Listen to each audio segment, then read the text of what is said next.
in muddo ah dadka deegaankaasi ma ay arag roob noocan oo kala ah guryo badan ayuu qaaday deegaanka buuraleyda ah ee ku yaala gobolka Nice xeebaha Faransiiska ee Riviera baba badan ayaa soo gaaray waxaana buux dhaafiyay qooriga badda qashin iyo burbur dabayl ay soo qaateen adeegyada gargaarka degdega ah ee samata bixinta ayaa dadaal ugu jira sidii loo heli lahaa ilaa 100 qof oo ilaa iyo imika la yahay meel ay jaan iyo cirib dhigeen xamse cabdi ibraahim qoracad waxa uu degan yahay magaalada Paris waxa aan weydiiyay bal heerka uu khasaaruhu gaarsiisan yahay khasaare xoogan baa dhacay daadad iyo duufaano iswata ayaa dad iyo dunyaba saameeyay oo dad iyo xoolaba runtii dad iyo naf iyo maalba runtii uu khasaare sababay weeye dhinaca buuraleyda Les Alpes weeyaan ayaa khasaaruhu ka dhacay marka dhulkaas had iyo goor caan ku ahaa dalxiis oo meel xeeba iyo buuro iskaleba had iyo goor ayaa ku yaala marka dhulkii loo dalxiisi jiray dhammaan goobihii dalxiiska way dumeen wadooyinkii way go'een khasaare weyn ayaa halkaa ka dhacay webiye waxaa soo badda qoorigeeda ayay waran yihiin burburkii dhulkii lagu dalxiisi jiray hoteelada iyo dhulkii kale ee la daawan jiray marka khasaare xoogan baa runtii dhacay walaaca kale la qabaa waxa weeyaan in laga shaki qabo in isla roob lamid uu soo dii doono marka walaacaasna dadku way qabaan oo ilaa Talyaaniga ayuu taxan yahay roobku laakiin waxa kaliya aan ku sheegay in dhimasho iyo dhaawac fara badan ay jiraan ilaa imkana ay ku hawshiiseen ciidamada gargaarka degdega ay ku hawshiiseen inay kala guraan dadka dhaawaca iyo dhimashadaba marka wixii wara ka soo kordha arrimahaas gadaal baa laga ogaan doonaa laakiin khasaare baahsan ayaa walaal dhacay Nice iyo deegaanka ku xeeran 12 saacadood gudahood waxa ka daay roobkii caadiyan dii jiray sanad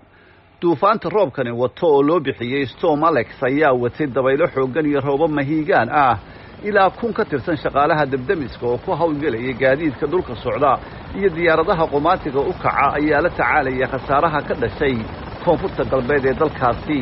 oo ilaa iyo imika ilaa 500 oo qof laga daadgureeyay dadka la laayahay waxa kamid ah 2 qof oo kamid ahaa shaqaalihii dabdamiska oo la arkayay markii ay daadadku qaadeen duufaanka ayaa u wareegay dhinaca waqooyiga Talyaaniga oo uu ka geystay khasaare isugu jira naf iyo maalba Shukri Saciid waa saxafiyad ka shaqaysa jariidada The Republica waxa ay iga warantay heerka khasaaruhu gaarsiisan yahay deegaanada waqooyiga Talyaaniga abba Talyaaniga waxa dhibaato weyn ku haya roob iyo dabayl iyo dhul gariir xataa yar oo magaaladan anagu joogno Roma hadda mar dhow 2 jeer baadiyaheeda ka dhacay oo hadda lagu mashquulsan yahay oo loo diray maaragtay debdemisyo iyo waxaas laakiin hadda daqiiqadahan kor waxa la soo helay qofkii 7 oo meyd ah oo nin weeyaan badda laga soo qabtay laba gobolada Northka Piemonte iyo Liguria la yiraahdo yay aad ugu badan yihiin ninkan hadda dhintay Sanremo meesha la yiraahdo riwaayadaha iyo lagu jilo oo caanka ah oo Faransiiska xuduudda la leh oo Costa Azura la yiraahdaba laga soo qabtay hadda waxay goboladaasi warsadeen emergency hadda markaan golihii wasiirada fadhiya oo shirahayo oo waxay ka shirahayaan waxyaabihii laga yeeli lahaa maaragtay biyo iyo duufaan iyo wax oo aan mucjiso ah Talyaaniga lagu aqoon jirin oo inondazione baa qaatay oo la wareegay keesooyin iyo qadiimahay oo intaas oo qarniba bay soo jajabay maxaa haydeen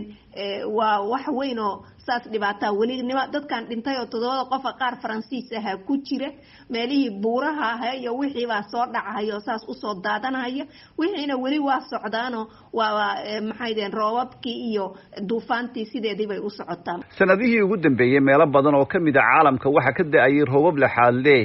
oo geysanayay khasaare badan dhawaanayay ahayd markii Suudaan roobab wata duufaano xoog leh oo ay ku dhinteen 100 qof halka 100,000 oo gurina ay ku dumeen roobabka laxaad kale iyo kuleelka badan ayaa loo tirinayaa isbedelka cimilada oo xawli ku socda beesha caalamka ayaa marar badan ka shirtay sidii wax looga qaban lahaa cimilada kululaanaysa inkastoo oo dalada ay kamid yihiin Shiinaha iyo Mareykanka lagu eedeeyo inay ka cagajiidaan heshiisyada caalamiga ah ee la galo ee la xiriira isbedelka cimilada